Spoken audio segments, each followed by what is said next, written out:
Welcome back to Tatev Talks, where brains meets banter. We're on episode 3 and we are still talking about research. Stay tuned.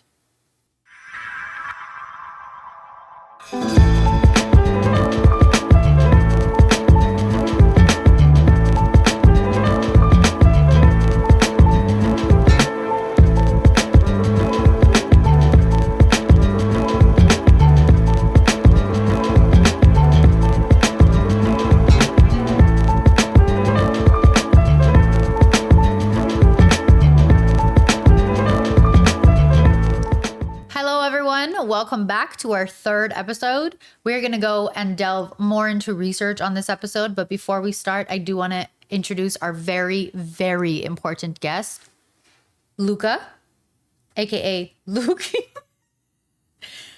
Luke is our emotional support animal. Since we're talking about research today, we really needed him to be here.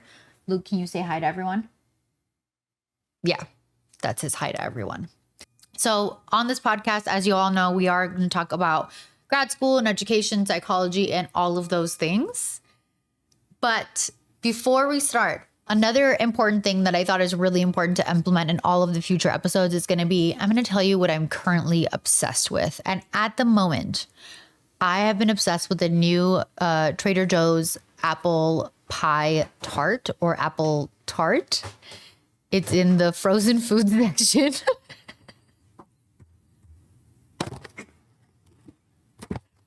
This is not an advertisement. It's in the frozen food section. This is the best apple pie I have ever had. I used to eat apple pie from House of Pies, and this beats House of Pies apple pie. It's already baked, so all you need to do, I literally can't believe we're doing this right now, but all you need to do is take it out of the cardboard box. There's a plastic wrapping, take that off too, and then preheat your oven to 350 and leave it in there for like 20 to 25 minutes. It's the best thing you'll ever eat. I have a feeling these are going to leave Trader Joe's in a couple of weeks because everything I like from Trader Joe's disappears. So go get it before it's gone. Thank you. All right. So here's the agenda for today. First, we are going to go into specifics about research.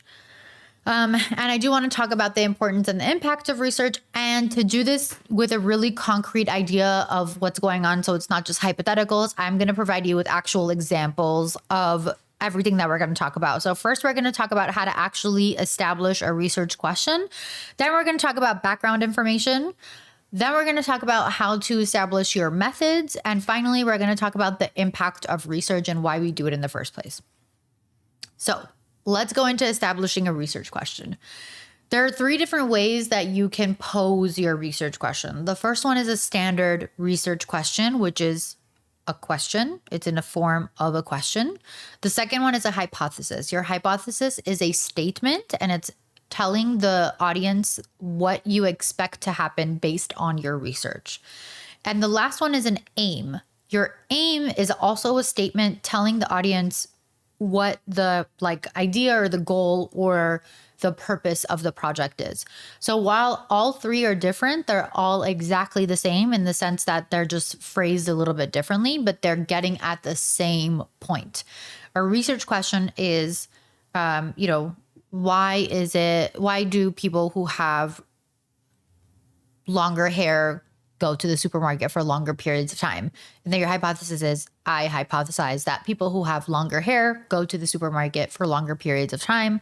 The aim of this study is to understand why people who have longer hair go to the supermarket for longer periods of time.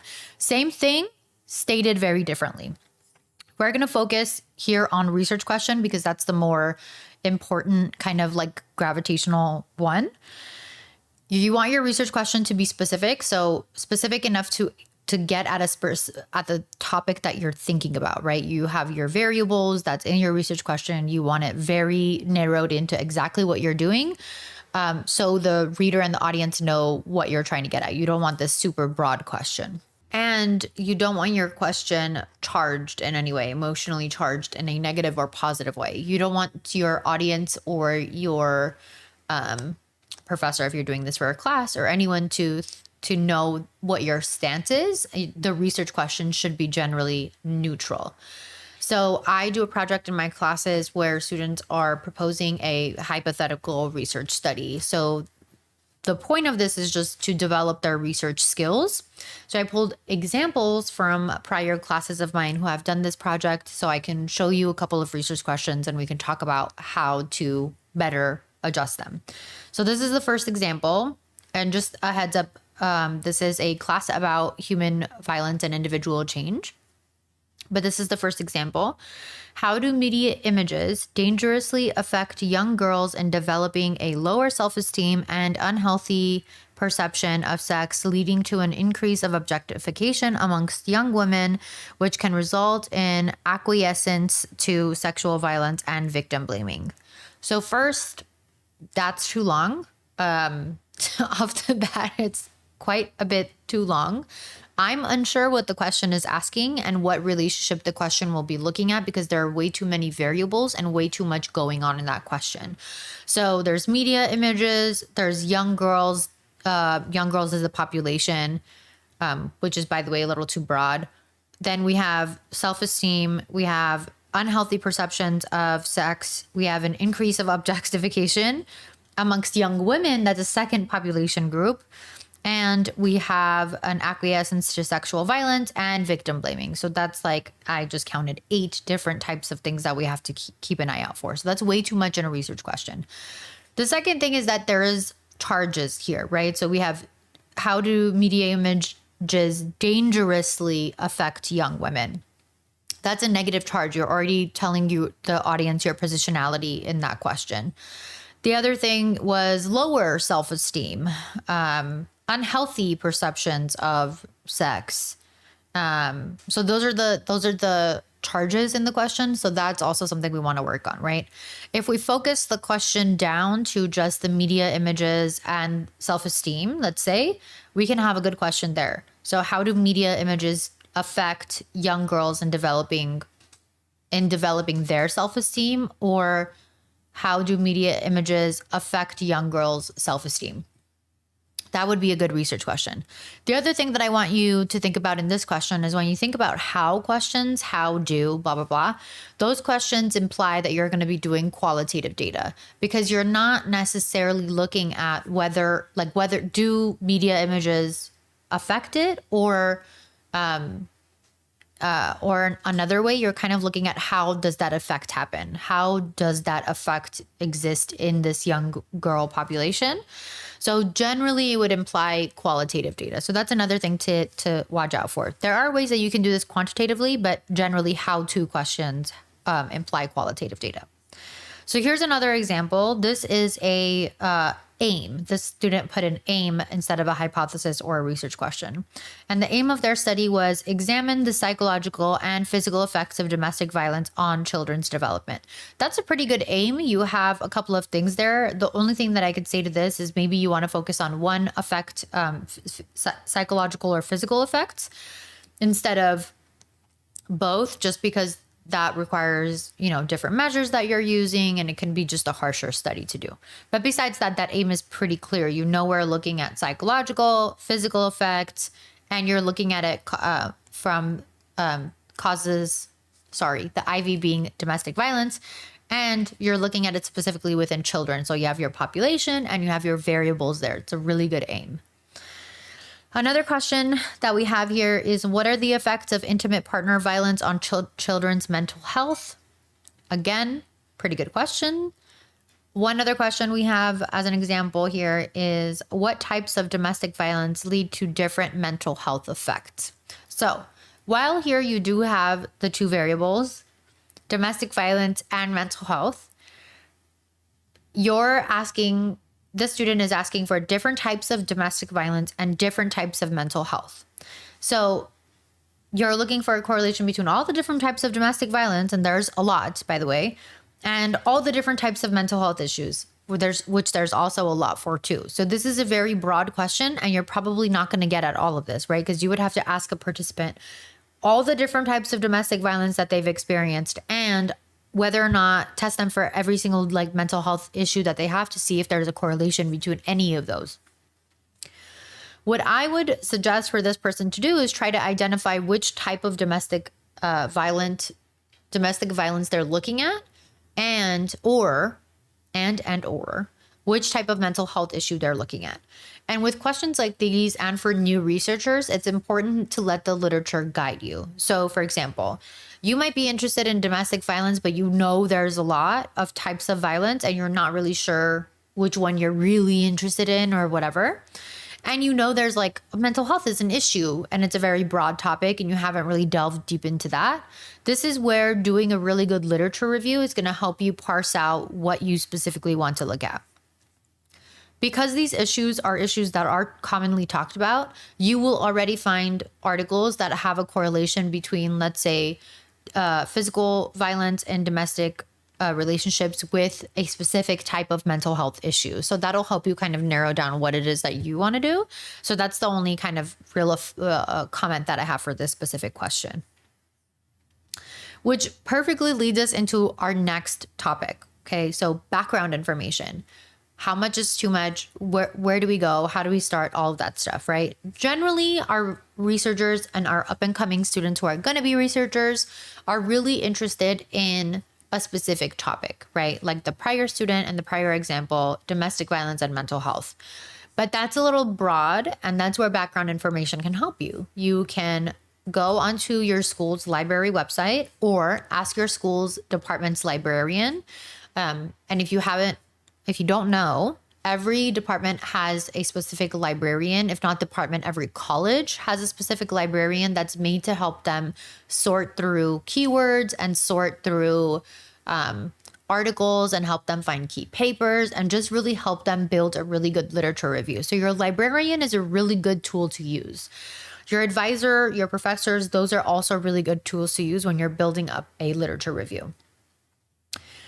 There's a couple of key things that you want to think about when you're building up background information and your literature review. The first is, what's that distance that you're going to go through, right? Like, what are your variables and how far back are you going to look in the literature for articles that are going to be important to you? There's a controversy on this issue because some researchers believe that going too far back is not needed because, the current information is what's relevant, whereas others believe that there are key papers that cannot be ignored no matter how far away from them we get date-wise. On the other hand, there's also societal issues that impact our research. So, for example, the COVID-19 pandemic that impacted the world also impacted the way that we do research, the way that we collect data, and the effect specifically on mental health, on a lot of other things as well, but specifically here on mental health. So a lot of mental health issues got heightened after the COVID pandemic as compared to prior to the COVID pandemic. So if you're looking at topics that have to do with mental health, it might be important to keep that key date of 2020 pre and post in mind, right? Some researchers might want to collect all of their background data before the COVID-19 pandemic to see the difference after that. So there's all these societal things that happen that impact the way we collect literature and the way we write our background or our introduction for papers or posters. The other thing you want to keep in mind is that there is a reason that we do literature review.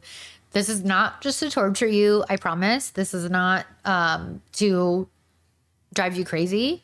And when you're doing it for a class, oftentimes students think that they should be doing things that their professor needs them to do or wants them to do, or their professor wants me to write it this way, so I'm writing it this way.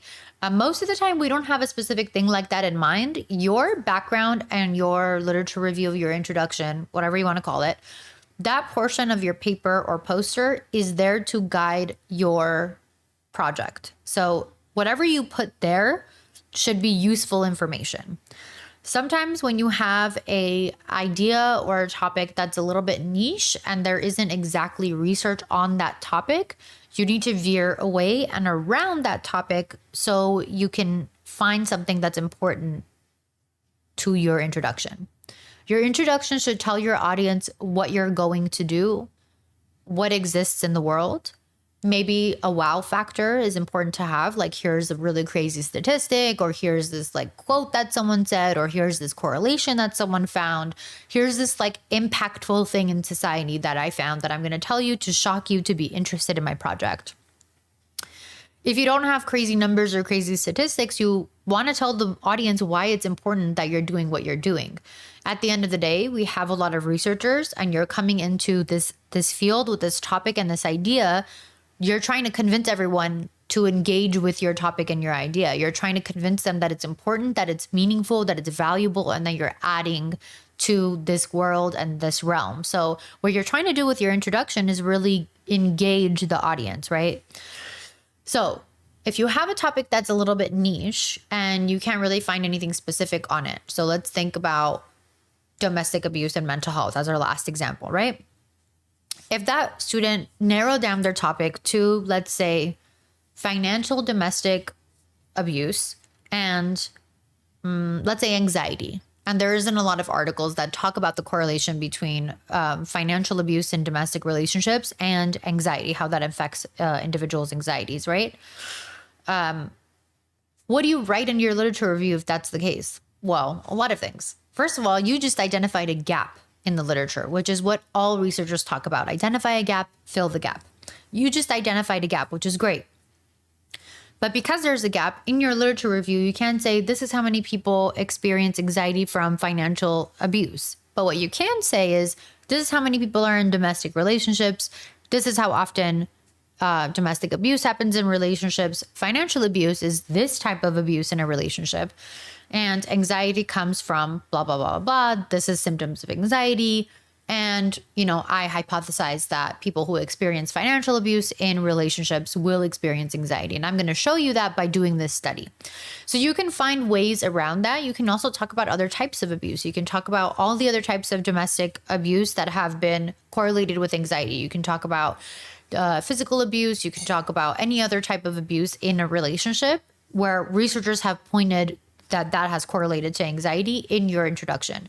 Now, while that's not your topic, you're filling a gap in the literature. So you're allowed to veer a little bit away from your topic to gauge the audience's interest.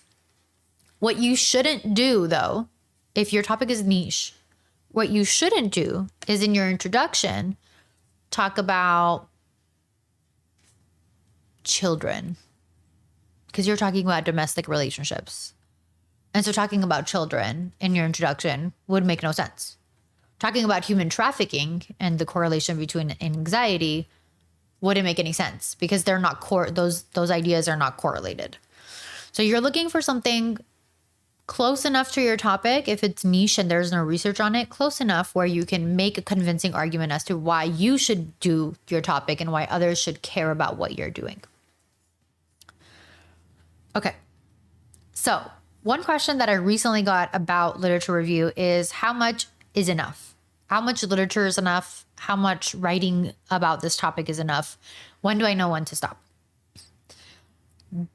And my response to this question with the student was, do you feel like you know what you're talking about? Do you feel like you understand the topic? Do you feel like you have a solid enough background to have two legs to stand on? So if someone comes to you and asks you, can you have a conversation with them and talk to them about all the things you know? So the intro and writing that background information is not only to actually write the information, but for you to get knowledge in what you're doing, because you are entering a field in which people have already produced information in that field. And what you're trying to do with your literature review is grasp all of that information as well as you can. Just embed yourself in that information so you can enter a room and enter a space with background, with knowledge, with backing, right? Backing to support whatever it is that you're doing. So once you feel like you have a solid enough backing and you feel like you can talk about this topic, you feel like you can have conversations about it, that's where I would say that's great. You want to think about maybe some key papers, if there are key papers done in that topic that you want to be able to list their researchers' names and know when they were done and why they're key papers. And when you're writing your literature review, it's important to have sources and to cite all your sources and stuff. You don't necessarily need to oversight. You don't need to cite all the papers that you read, but just the key ones that are important to you. Some professors might have a limit requirement on this. I don't. I just think it's really important for you as a researcher up and coming to feel like you can enter a space and talk to other researchers in that field about that topic that you're interested in because you did the literature review and because you have a solid backing in it. So that's kind of my take on this specific situation. All right. So the other thing I want you to be aware of when you're doing your literature review is to be really aware of confirmation bias. A lot of the time, what we do when we look for articles is we look for articles that are supporting what we think should be real, right? And we do this a lot in society, but specifically when we're looking for articles, we think that financial abuse causes anxiety for people in domestic relationships. While that sentiment sounds like it could be true, there's also probably articles, if they exist, that might have proven the opposite, right? Maybe people who are experiencing this don't report high levels of anxiety. So we want to be aware of papers like that aren't confirming what we think, but there's still research that has been done. Those papers exist and they're out there. And so we don't want to ignore them. So that's a really important thing to do. When you're looking through these papers, you can also get a good understanding of how people are coming up with their methods, right? Which leads us to our next thing. How are you going to establish your methods? Doing your literature review will help you come up with establishing your methods because you'll be able to see a bunch of other papers. Did they do surveys? Did they do interviews? Did they do correlation? Are they doing an experiment? Like all of these things are going to help you develop your own methods. But oftentimes when we think about our research question, we already have our methods kind of in mind. So maybe these will just help you refine it. So a couple of things I want you to think about when you're thinking about your project is, one, who are your participants? You're going to definitely have to talk about that. Who are you surveying? Who are you interviewing? What's their age range? Where are they coming from? How many of them are you going to have? Are you putting a limit on their eligibility and why? What are their demographic background variables that you're interested in specifically, right? So who are your participants? How does your recruitment happen? How are you going to get people to participate in your study? Are you going to put a survey and put it on campus? Or are you going to put a survey link on Reddit and just have anybody take it? Or are you going to go to a community mental health clinic and ask people there to take it? How does that recruitment happen? And when you're recruiting people, are you incentivizing them to participate in your study? Are they getting extra credit? Are they getting money? Are you going to do a raffle? Is there any reason why they should care to participate in your study? Then you want to think about, is your project feasible? And what feasible means is generally, is it doable? Is it possible for you to do this project at all or in a period of time? When you're thinking about this question, I want you to consider where you're at in your academic career. If you're an undergraduate student and you have 1 year left to do any type of research in a research lab, I want you to think about what project you can actually do in 1 year. There's a lot of things that go into this, but particularly for your methods, if you're thinking, well, I want to interview 150 domestic violence survivors across California, New Mexico, Colorado, and New York, and split them evenly, you're probably not going to be able to do that in a year. That doesn't sound like a feasible project to complete in a year. Same question would be asked for you when you're in your master's program, which usually is around 2 years. And even in PhD program when you're working on a thesis or a dissertation. All of those things are important to consider. The time limit that you have on a project, creating your methods in a feasible way so you're not using a lot more time than you need to be using for that program is an important question to ask. Then you want to think about how much time your participants have to give you. If you're doing an interview, is it going to take them an hour, 2, 3? What about a survey? How much time are they spending with you or for you? And is whatever you're getting from them worth the amount of time that they're spending doing something for you? If you're doing an interview, I want you to think about your interview questions. How much are you going to ask them? What are you going to ask them? How are you going to ask them? How comfortable do you feel asking these questions out loud? If you're going to do a survey, you have to think about what survey questions you're going to ask them. There's a lot of measures that already exist for surveys. So are you adapting one that already exists? Or are you creating your own? There's a lot of little nitty gritty things that go into the measures that become a little bit more clear when you're actually doing your IRB process and submitting it to the IRB review. Water break, specifically a shout out for Caitlin. So there are a lot of things that go into your methods that really need to be thought out. But another one, another thing that I really want you to consider is the way that you pose your research question already implies some methods that you're going to have, right? It sets an expectation for what your methods are going to be. So another example I have is, how prevalent is domestic violence in students and how does it impact their motivation and self-esteem? So first, we want to think about what this question is asking, right? Before we even get to like what methods it implies, I want you to think about what this question is asking. It says, how prevalent is domestic violence in students, which implies to the reader that there is prevalence of domestic violence among students, and how does it impact their motivation and self-esteem? That also implies that it does impact their motivation and self-esteem, right? So maybe a way to rephrase that question would be, how does domestic violence impact motivation and self-esteem among students? So here you have a clearer objective and the direction of the question is a little bit clearer. You're also not necessarily saying that it does, but you're kind of saying like, if there is this thing, how does it impact this thing? Prevalence questions are also a little bit different, right? Prevalence, you're just looking for a number, but here this question was trying to ask if there's a relationship between the issue of domestic violence and self-esteem and motivation, right? So you're not necessarily looking for the prevalence. You'll find that whenever you ask your questions, but that shouldn't be part of your research question because that would just be a separate in and of itself question. Another thing I want you to think about is whether or not this question is a feasible question, right? Is it possible for you to get this information from students? Because this question is asking specifically about students. Yeah, it's probably possible if you get it from a specific campus, and that would imply that you're only kind of generalizing to that campus or to that population. But you also want to think about how you're going to recruit from that campus, right? You're asking students to talk to you about their domestic violence issues. You also want to think about how many of them you think are going to have these issues, and what's the prevalence rate for domestic violence in general in the United States, and what's that age range look like in quantity. So maybe there's a specific age range in which domestic violence issues are more prevalent, so maybe you'll have more participation in that age range. I'm not quite sure what the age range is, but it's probably possible.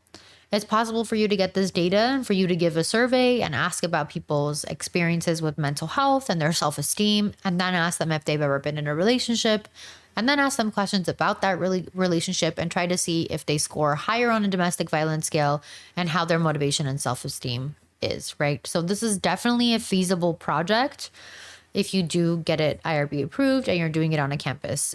If you extend this to all students in America, that's probably not a feasible project because there's a lot of students in America.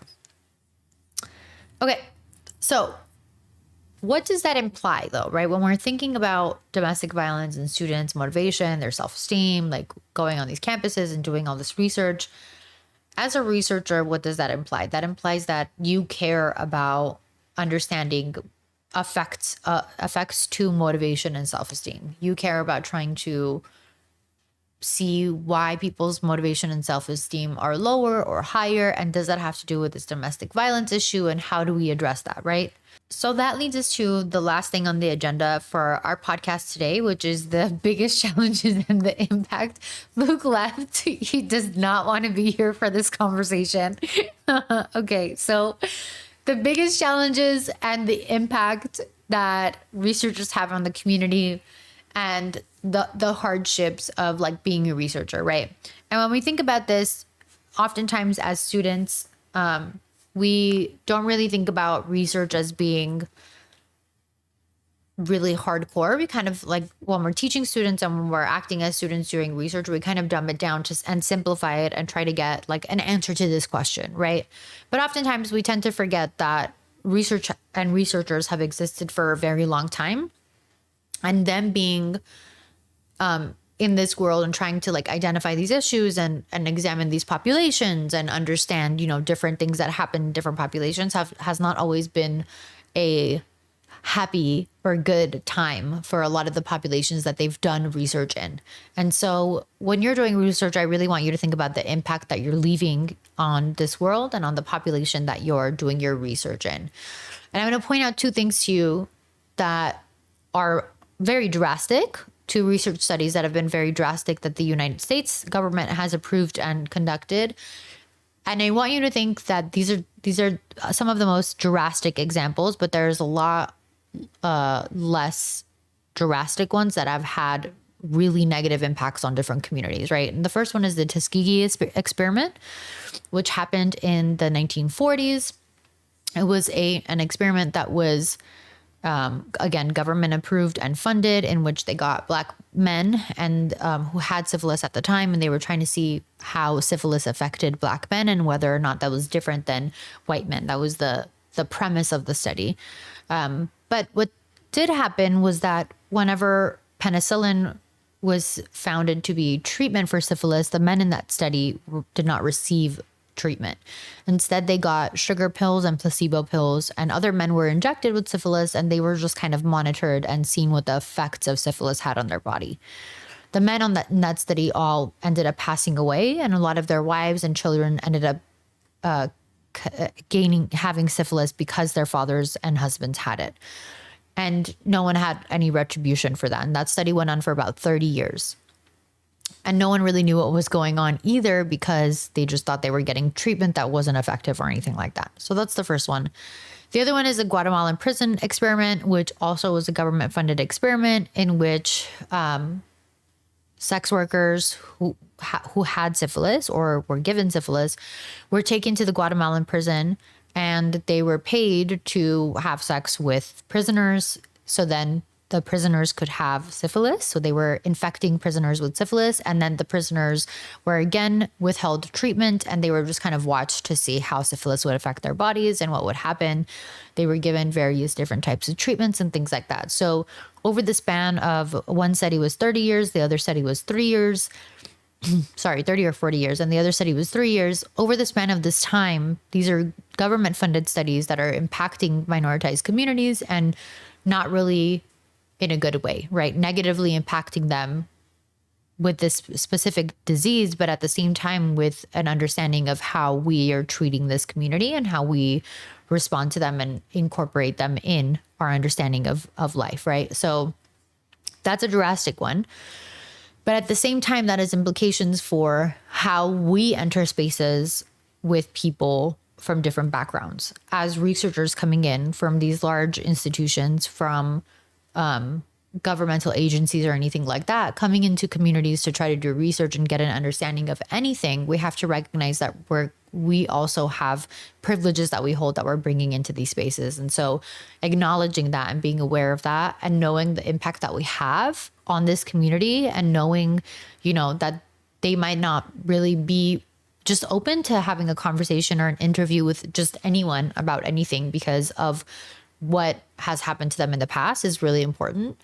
And knowing what we do with that information, right? Being really aware of, like, if we're going to go study domestic violence, which, you know, anyone who's been in a domestic violent situation or abusive relationship, that's not necessarily something that they really want to sit and talk to just anyone about and open up about how they were in that relationship, how it started, what they went through, and their experiences. So if we are going to take on the responsibility of gaining that information, it's also very important that we acknowledge what we're going to do with that information, right? And tell our participants that. What are you going to do with this information? Why is it important to you? How are you going to use it? How is it going to benefit the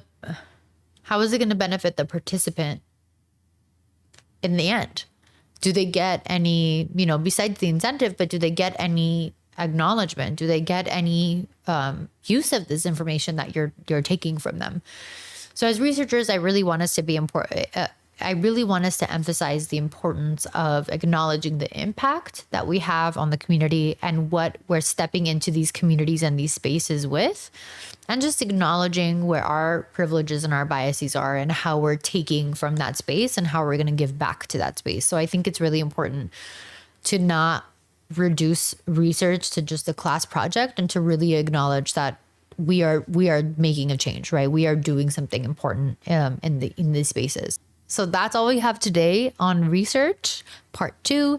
I will be happy and willing to answer any other questions you have about research. If you have any specific questions about your project or anything at all, please leave your questions in the comments below, and we will definitely address them in the episodes coming up.